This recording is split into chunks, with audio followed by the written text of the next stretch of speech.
Hello everyone, welcome to Learner Bee. I am Shivani Chauhan. इस video में हम क्लास 10th साइंस की बुक का chapter 5 periodic classification of elements का पार्ट 3 देखेंगे। इससे पहले हम लोगों ने डे बोर्नियर का जो क्लासिफिकेशन उसने ट्रायड्स का किया था वो देख लिया था, फिर न्यूलैंड लॉ ऑफ ऑक्टेव्स देख लिया था। बट हमने यहाँ पर ये भी देखा था कि इन्होंने जो चीज़ें बनाई थी या बनाने की कोशिश करी थी एलिमेंट का क्लासिफिकेशन, वो बहुत ज़्यादा अच्छे से नहीं कर पाए थे और कुछ एलिमेंट तक जाकर के ही ये सक्सेसफुल रहे थे। अब आता है मेंडलीव्स पीरियोडिक टेबल। तो मेंडलीव जो है comparatively making order out of chaos, Mendeleev's periodic table. तो even after the rejection of Newland's law of octaves, many scientists continue to search for a pattern that correlated the properties of elements with their atomic masses।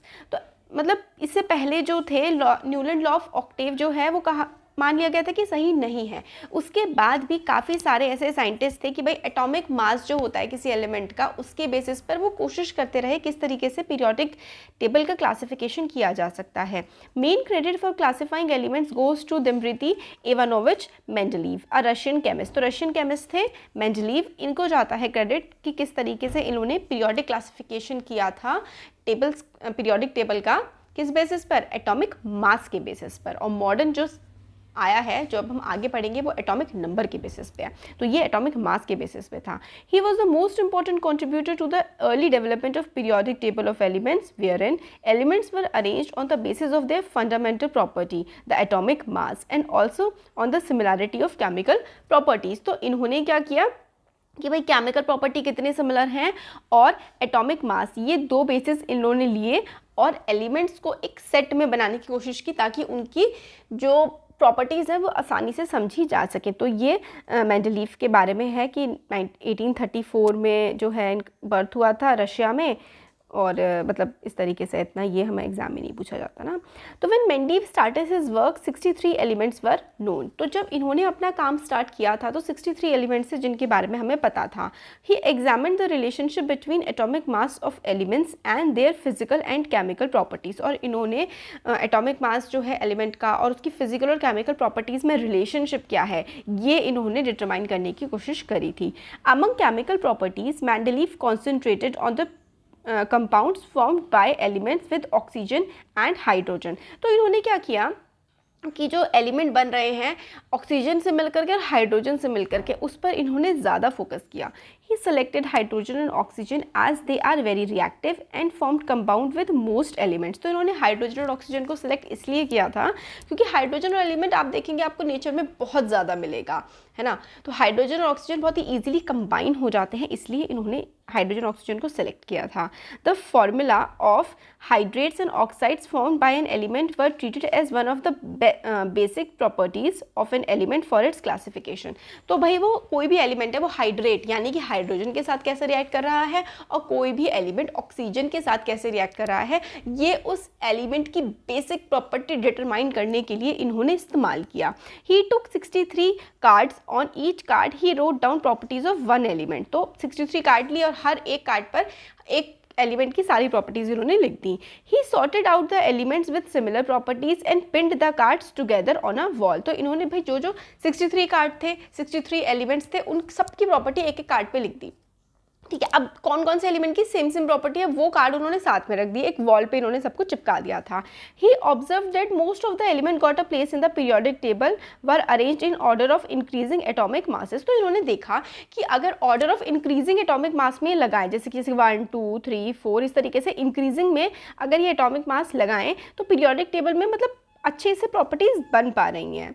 It was also observe that there occur a periodic recurrence of element with similar physical and chemical properties. अब इन्होंने ये देखा कि भाई ये जो इन्होंने 83 elements लगाए हैं, 63 एलिमेंट्स लगाए हैं, उसमें से अगर इन्होंने बिल्कुल नंबर से लगा रहे हैं, जैसे कि बढ़ते हुए एटॉमिक मास के टर्म में लगा रहे हैं, तो केमिकल और फिजिकल प्रॉपर्टी भी सिमिलर देखने को मिल रही है। On this basis Mendeleev formulated a periodic law which state that the properties of elements of periodic function of their atomic masses. तो इन्होंने, अब ये चीज़ इंपॉर्टेंट है, आप लोगों से ना एग्जाम में ये पूछ सकते हैं कि मेंडलीव ने क्या बताया था हमें। तो he stated that properties of elements are the periodic function of their atomic masses. तो मेंडलीव ने हम लोग को क्या बताया कि properties of elements are periodic function of their atomic masses. मतलब अगर हम लोग इंक्रीजिंग एटॉमिक मास के टर्म्स में सारे के सारे एलिमेंट्स को रख देंगे तो हमें पता लगेगा कि अच्छा थोड़ा सब में केमिकल प्रॉपर्टीज का चेंज होता जाएगा। तो एलिमेंट्स की प्रॉपर्टी पीरियोडिक फंक्शन होते हैं उनके एटॉमिक मासेस के। मतलब आप एटॉमिक मास इस तरीके से ऐसे इंक्रीजिंग ऑर्डर में लगा दोगे तो इनकी प्रॉपर्टीज़ आप लोगों को ईजिली समझ में आती जाएंगी। ये इन्होंने मेंडलीव ने कहने की कोशिश करी थी। Mendeleev's periodic table contains vertical columns called groups and the horizontal rows called period. तो वर्टिकल क्या होता है, ऐसे जो सीधा सीधा होता है, और हॉरिजॉन्टल ये जो मतलब ये एक्स एक्सिस होती है हॉरिजॉन्टल और वाई एक्सिस होती है वर्टिकल। तो वर्टिकल इन्होंने जो ऐसे ऐसे लंबे लंबे वाले पे क्या रखे थे, ये रखे थे ग्रुप्स, ठीक है, ग्रुप्स रखे थे। और इधर जो थे हॉरिजॉन्टल पे इन लोगों ने रखे थे पीरियड्स, ठीक है। ये वाली चीज़, ये चीज़ आप लोगों को याद रखें क्योंकि इन्होंने पूरा टेबल बनाया था कि वर्टिकल तो ग्रुप्स हैं और हॉरिजॉन्टल जो हैं वो पीरियड्स हैं। ये मेंडलीव की पीरियोडिक टेबल है। ये देखो ये ग्रुप है ऐसे करके यहाँ पे ऐसे करके हमारे ये इधर ये हमारे ऐसे करके ग्रुप आ रहे हैं, ये ग्रुप आ रहे हैं और ये ऐसे करके हमारे पीरियड्स, ठीक है। चलो अब ये हो गया, इस तरीके से हम लोग को यहाँ पे देखने को मिल रहा है। तो मेंडलीव की periodic table was published in German general in 1872। तो 1872 में इनकी पीरियोडिक टेबल जो है पब्लिश की गई। In the formula for oxides and hydrates at the top of the column the letter R is use to represent any of the elements in the group.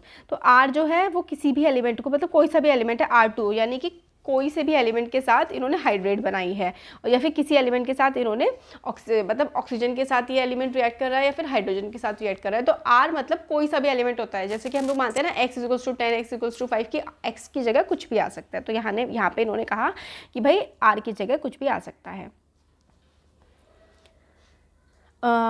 Note the way formula were written. For example, the hydrate of carbon CH4 is written as RH4 and the oxide CO2 is written as RO2। तो इन्होंने CO2 RO2 मतलब C की जगह मतलब कोई सा भी element आप रख सकते हो। यहाँ पे RO2 इन्होंने हमें ऑक्साइड बना के दे दी है, या फिर RH4 इन्होंने हमें हाइड्रेट बना के दे दिया। इसकी जगह कोई सा भी एलिमेंट्स आप फिट कर सकते हो।